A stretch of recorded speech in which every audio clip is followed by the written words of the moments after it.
Is there such thing as a work-life balance, and how have you guys made it happen, if so?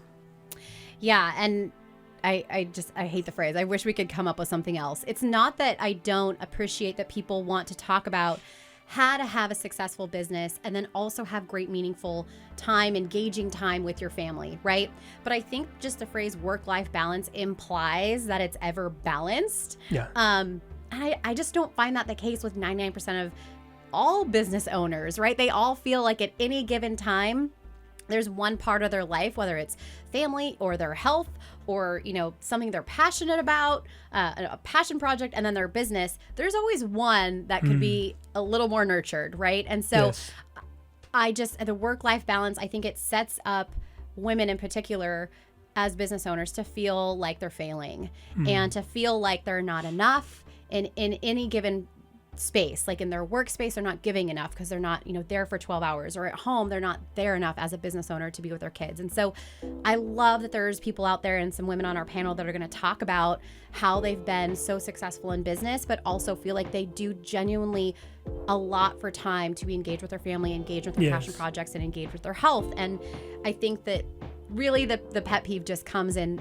setting that expectation, I think, for women that is just really hard to reach and feel like you're being successful day in and day out. Yes. And in my opinion on that, what you said is, if I see a woman that's successful as an entrepreneur or even corporate, if you're a corporate go-getter or you're an entrepreneur / business owner, and you still go home and can still pull off taking care of the family, to me, that's a higher performance than what a man's doing, to be honest with you.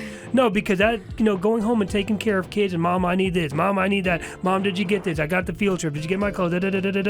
But then also becoming successful outside of that, that's really a feat that's being pulled off. But Lily, in your eyes, how exactly do you see a work-life balance? Like, how has it affected you? Because I believe you have a son? Yes, I have a 4-year-old son, and I think it's a learning experience too, and it's perception on when, because there's only 24 hours in a day, you're only one person, and there's going to be some compromise, and I think being able to compromise and being open to compromise with yourself, because I think a lot of entrepreneurs are high achievers and important. They have high expectations of themselves and outcomes and goals. So I think not necessarily needing to lose sight of that, but also being realistic and fair with yourself is key to not driving yourself crazy. like kind of, maybe, are you trying to say maybe like know what your limits are? Absolutely. Or is it that some people try too hard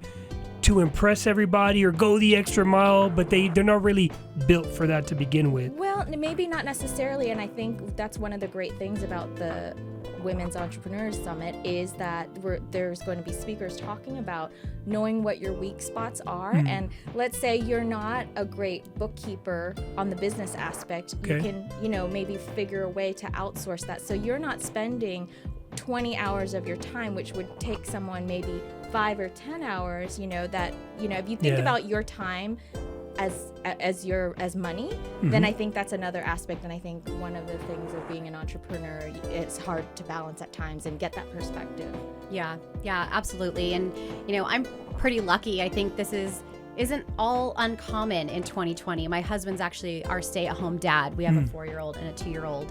And I think that, there is a little bit of a shift. I'm meeting a lot more entrepreneur women and women business owned by women. And I think that, again, it's kind of this feeling out of what it looks like to run a business and then, be engaged with your kids when you get home. And there's a lot of things that the women on the panel are going to talk about when it comes to, I think we talk a lot about when you get home, like being present.